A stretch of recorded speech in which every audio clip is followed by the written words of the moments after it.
seat. Welcome. Hello. Hi. No chairs for you? Just sitting on the floor? All right. I honestly don't. I still want to go a little bit. Okay. I'm only sitting because I. All right. Hello. Hi. How you guys doing? Next time. Yeah. Hey, everybody. Good. Doing great. Doing Yeah. great. I just want to make sure everybody's good with the recording, like we can start. Yep. Yep. Great. Alright, we'll just go around the room and ask questions each. If you have time. Okay. Okay. Sounds good. All right. Okay. We elected me earlier, so so tell us where things are starting in season 2, and what are you most excited for fans to see in the new season? I mean, things more or less pick up right where we left off. It's in the aftermath of the massive fight with Omni-Man and Invincible, and we're kind of picking up with that status quo and watching the characters pick up the pieces and try to move on. I mean, it's a very emotional season. It starts in a very emotional place and is going to be no less intense than what we saw at the end of season 1. Awesome. Hi, my name is Nigeria Chambers, Big O Belt Media. I've already attested that Invincible has the best voice acting crew of all time. We agree. Yes.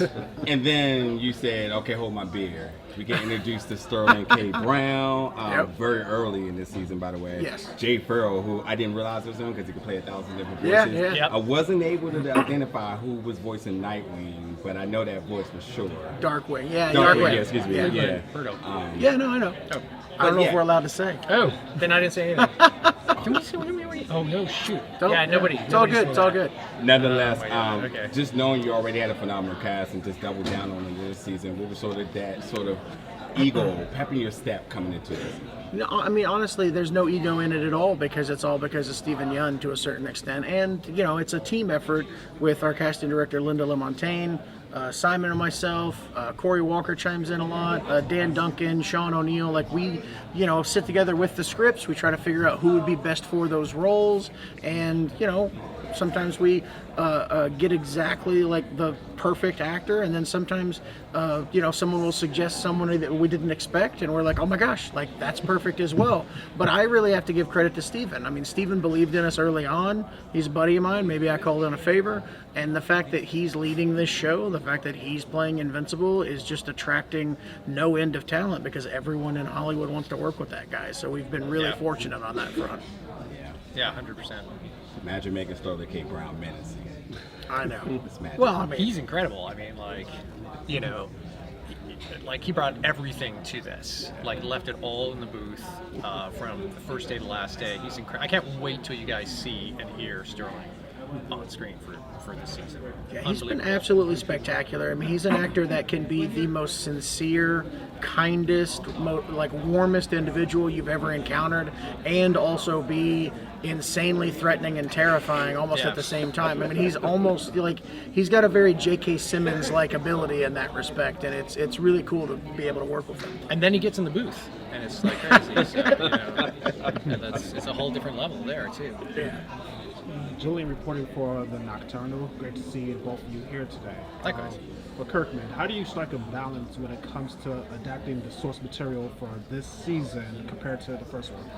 I think the first season was slightly more difficult just because we were trying to maintain the bookend element to the Nolan Omni-Man Invincible story. So we knew what we wanted the first episode to be, we knew what we wanted the last episode to be, and we had 6 episodes in the middle, and if we had adapted the comics directly, we wouldn't have had the space to have those 2 moments be the bookend. So we moved a lot of stuff around and adjusted storylines to accommodate that.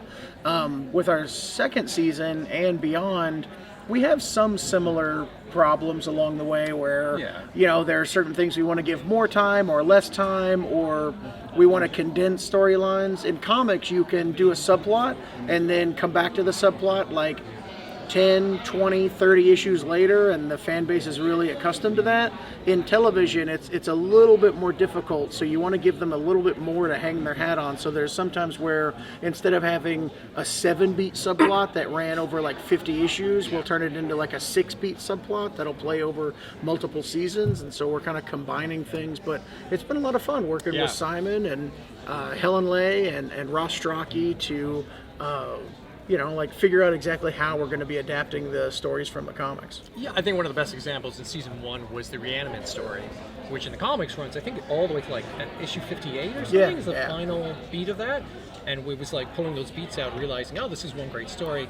Maybe harder to sustain over 5 seasons in a comic, but like we can bring that in, make it one episode in the show, and still find what was there in the books, and just sort of like bring it together and package it for you in like 45 minutes. Thank you. Yeah.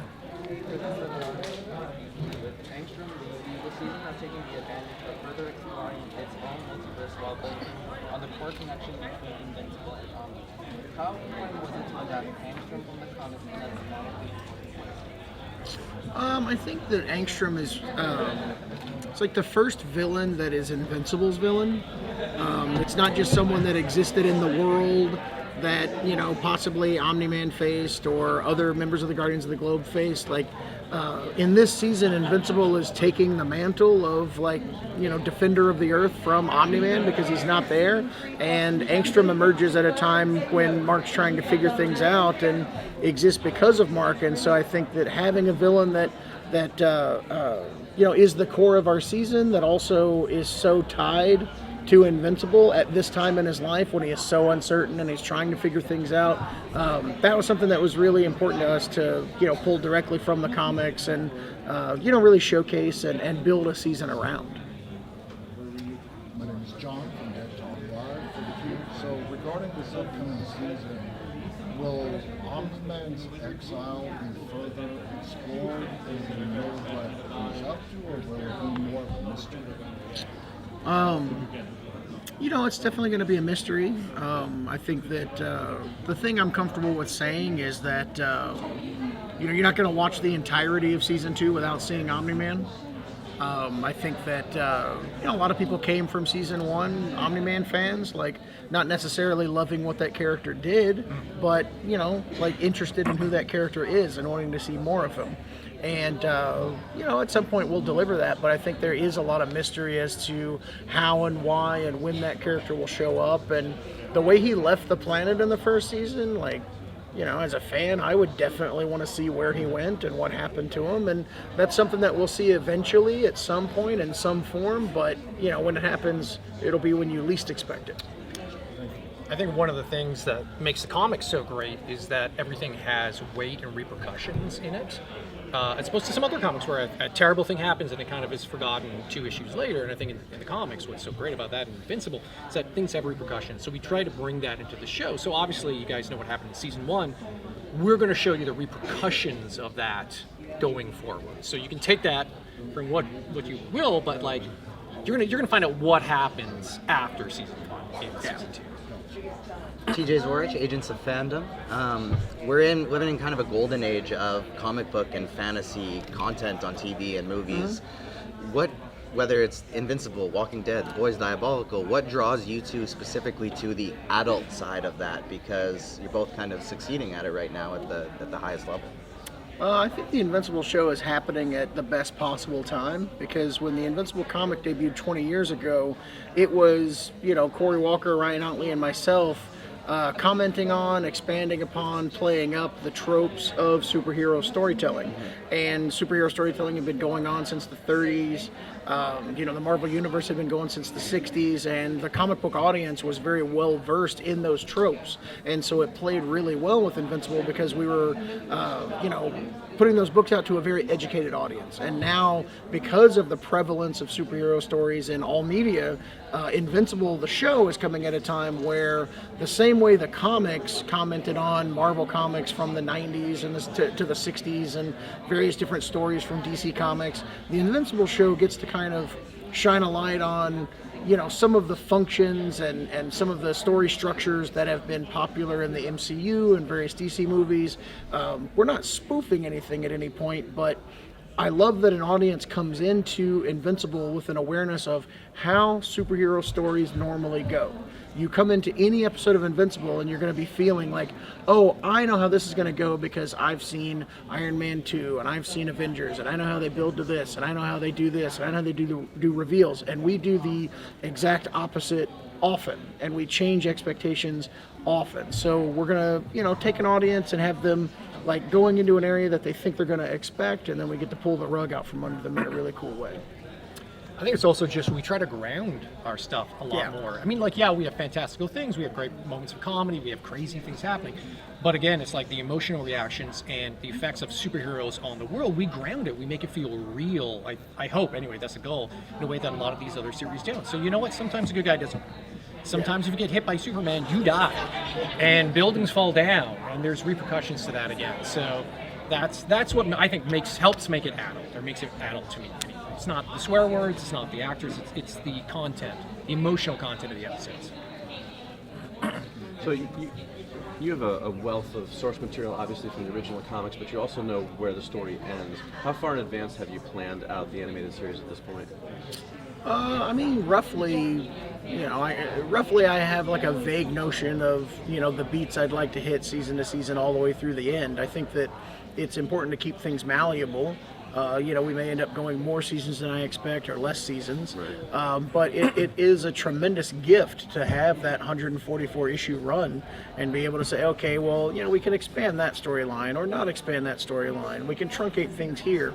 And I've said often that I look at this series as like a second draft of what we were able to do on the comics, because I didn't know exactly where everything was going at every point in writing the original series, but now that we know how the story wraps up, how important some characters become, we can like backwards engineer new things into the television series that will set up some of those coming events better. Right. And that's a fun experiment.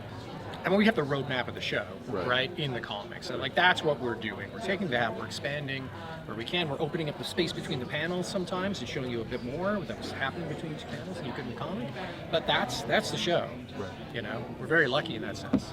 Also, I didn't introduce myself really like everybody else did, so I'm experiencing live for films. Nice to meet you. Oh, cool. Thank you. Sorry. Thank you. Okay. Oh.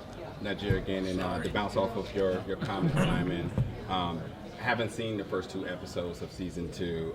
You've seen it? I have. Oh, yes. great. Okay. So Mark. Everybody has. Wow. So Mark obviously graduating high school. This is a big thing. Everybody, we've been there, but also balancing his relationship. We see that's being explored. But some of the other big things we're seeing is obviously him proving to everybody and even to himself that he's not his dad. And also from the superheroes and villains aspect, that he is truly invincible. Even his alliance is in questions very early in this. How did you balance, and talking about Steven's work, how did you balance all of these emotions with him and his character so heavy in these first 2 seasons? I mean, I think Steven brings so much to it. He, with him, he reads the scripts. Obviously, we talked about the character role, and he has so much great input into where the character's head is at, especially at that age, because Steven's older, Mark is 20-ish, at the start of that, because he's just graduated high school. So he brings a lot to it from that point of view. He really gets into the character and has good questions about that. For us, I think again, it was like looking at the comic and then sort of really just being like, where would you be in this place? Where would anyone be with these kind of responsibilities, having just gone through the events of the end of season 1? Like, how could you not have trauma from that? How would you not be wrecked from that? And still trying to pull your world back together through all that, because you have these responsibilities. Yeah. I mean, one of the things that makes the series so complicated and engaging is that we're taking really high stakes and really insane superhero scenarios and applying like human emotion and human logic and like real world aspects to it. And so that's why you see Invincible as a character like going through all these emotions and having to deal with the situation that he's in and the status quo shakeups and the pressures that he has around him because of his abilities and things. It's all just an effort to kind of bring some sense of realism to this really fantastical world. You got one? Thank you guys. Thank you guys so much. You're welcome. Yeah. Thank you. All right. Yeah, thank you. Go to the next table. Is it okay with you guys if